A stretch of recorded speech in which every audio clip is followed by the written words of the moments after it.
Hi, Joe Cerrone with your weekly Zoom meeting for CAD 230 Introduction to Solidworks. For those of you who are seeking a certification, tomorrow is the last day to petition for those. With the Solidworks certificate, there's 3 courses in it. But if you did take other courses with us, here's the information as far as how to petition for graduation, because you do have to ask. They don't automatically give you the certificates once you've completed the courses. Back to the main splash page. Module 2 has been released, and Module 2 and Module 3 are due next week. And so next week is June 30th. Time is going by really quite quickly. And so what I've done is I've put the whole calendar in for the class. The last day is the 28th of July. And so we'll try to cover 2 modules per week. And what I've done is I've gone into the content area. And then as we go through and we work on these modules, you'll see that there are bonus labs that are not required. So you have to do 3A, 3B, and 3C, but not 3D and 3E. And I may have to update the quizzes to remove the questions about those. Same thing for Module 4. We'll just do this one, and then this one will be a bonus. Module 5, we go into patterns and shells. And so we've slimmed it to a point where you'll learn the learning objectives, but we have to cover a lot of ground, and so that's how we're going to do it. Back to the main splash page. So Module 2 goes through extrusions, revolving, and revolves. And then we'll model these parts, and then we'll submit those to the Dropbox. If we look at Module 3, we can go here to content.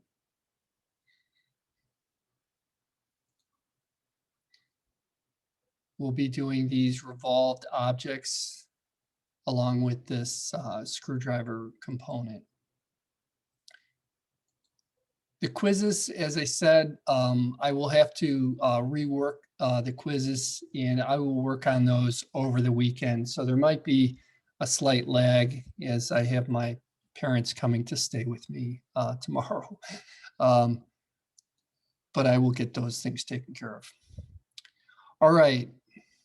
So as we look at what we're working on, when we look at the modules like this double link here, as we go through and we look at the curriculum for those,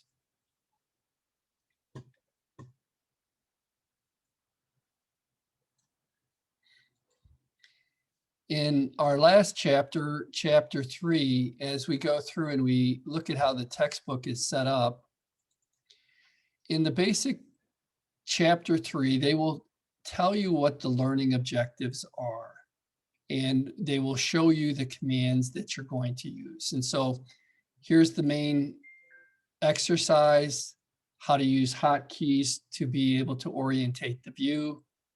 Look for the unit of measurement.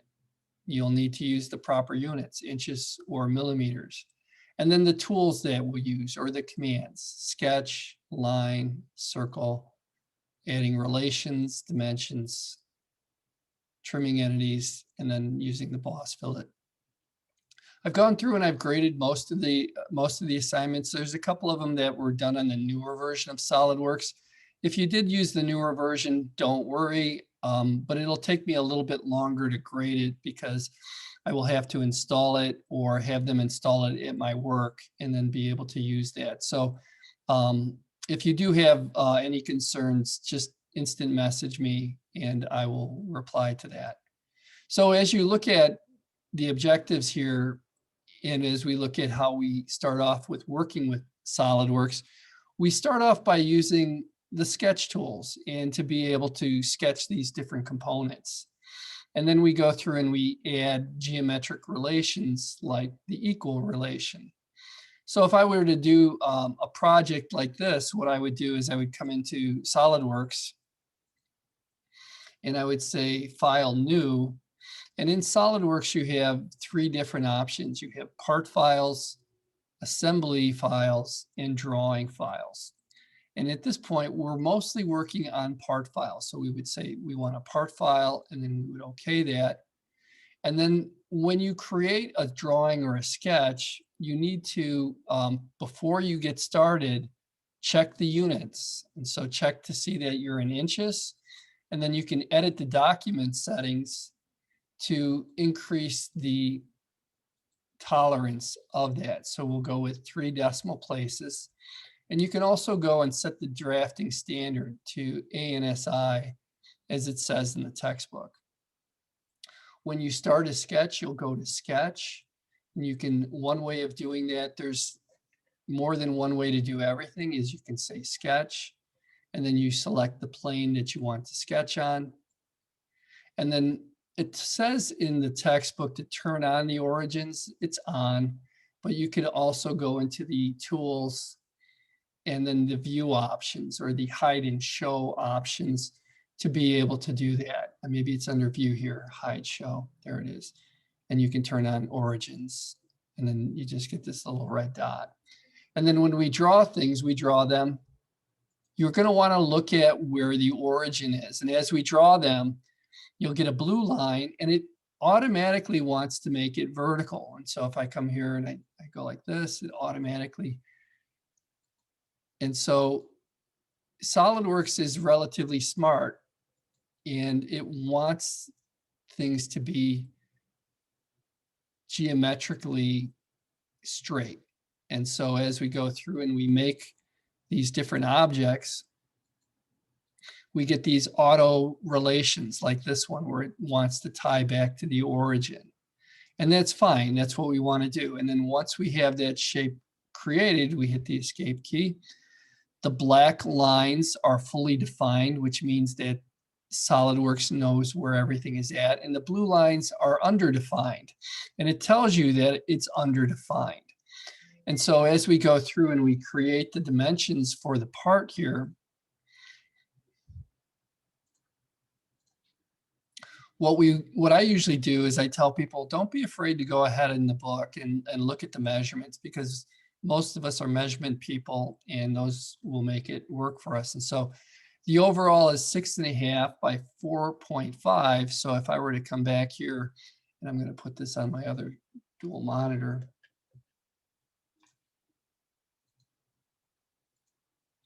Is I recommend using the smart dimension and then getting the overall, which would be 6.5. And then you can start to put the other ones in. And then as we go through and we create these other measurements, you'll notice that they start to become fully defined, which just means that the measurements have been added. And so as I go through and I add these measurements,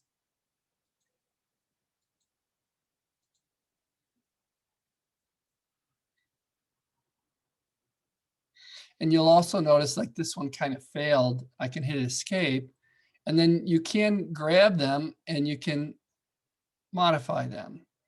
And then we can come back here and put in those measurements.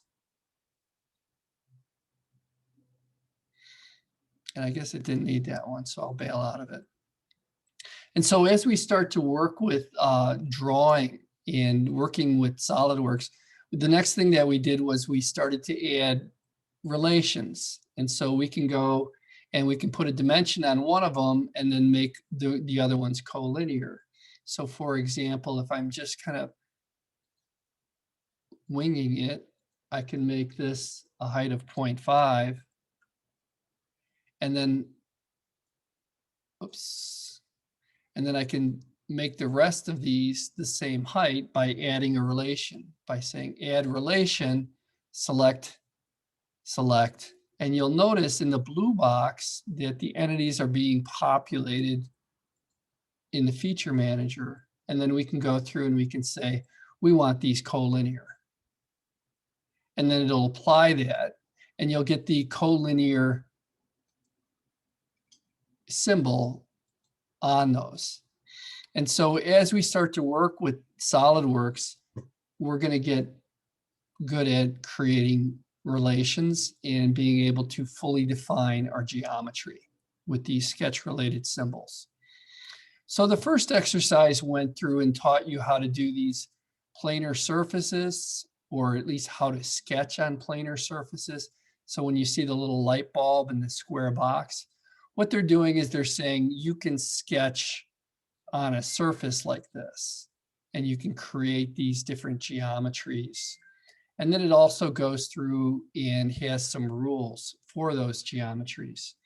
And so as we look at it, we can kind of go into it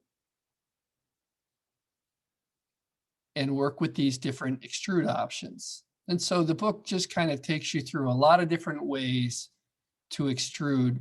And the idea behind it is that it creates a smart part model, which is what we talk about with design intent. So that if we have something extruded up to a surface, then that relationship holds true if we change the geometry. Let's say we make it longer. Well, then it's always going to have that boss up to that surface. And so you don't have to redo all the components. It will automatically fall within those sizes.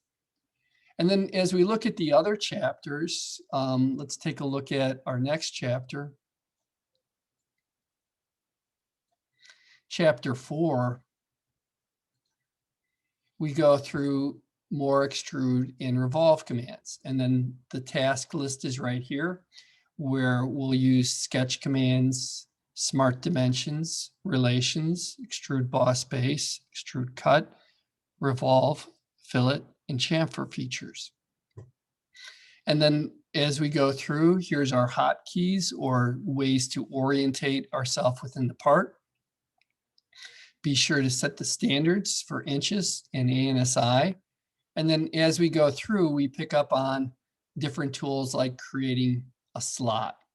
And when you see these construction lines or center lines, those are very useful as they don't extrude or they don't allow you to turn it into a feature.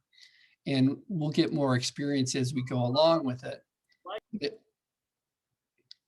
But as we go through, and we can hold our questions for a minute because I'm just doing a 10-minute Zoom video recording, and I'll open it up for questions after. So as you go through and you create these different geometries, you need to do things like wake up the points to be able to do things like, if I were to open this part up, let's see if I can get that one.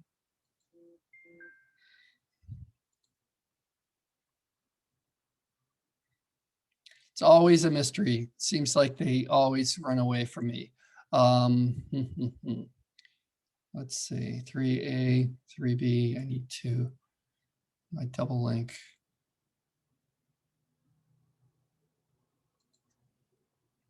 Let's see if I can back this down.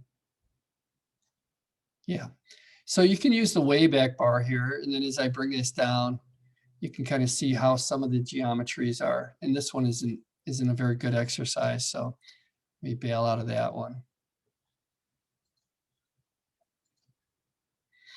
And we'll come back to these other exercises. And so you have things like waking up points. And so as you go through and you create the geometries, let's just do a new one.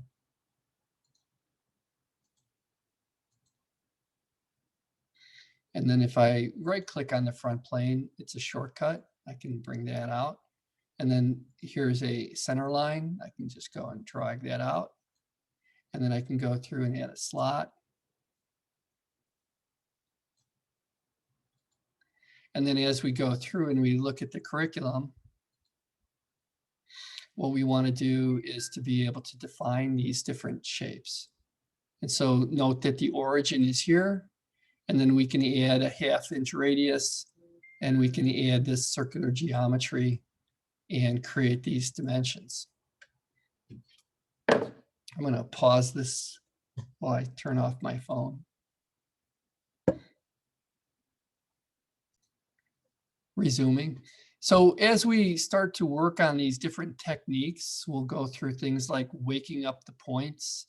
And Sebastian has done a really great job of setting up and making videos for all of these exercises. I'll open things up during the question and answer to address those. But as we go through, let's take a look at the main splash page here. We're going to be covering two modules this week. We'll cover module 2 and module 3, and then we'll be covering 2 per week. And so I put the entire task list into the calendar, and I've also gone through the modules, or the labs, I guess we're calling them modules here, and I've edited them so that the last 2 typically are bonus. And you're welcome to do as many of the labs as you like. You'll get extra credit points, which winds up to be about 10%. But it's great, you know, if you have the time and you want to put it in to learn the Solidworks software, then you can do the required and then do the bonus ones as well. And so we'll look at module 4. This one is bonus. 5. Again, I will have to redo the quizzes because the quizzes are asking you for all of the volumes. And that might take me a couple of days because I've got some visitors coming into town tomorrow. Back to the main splash page. As we look at the modules, we have all the videos set. And so here's your video for lab 2A, 2B, and 2C.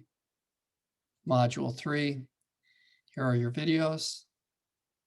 And then the link to the quizzes, which I will be updating. So hold off on the quizzes if you can until next week.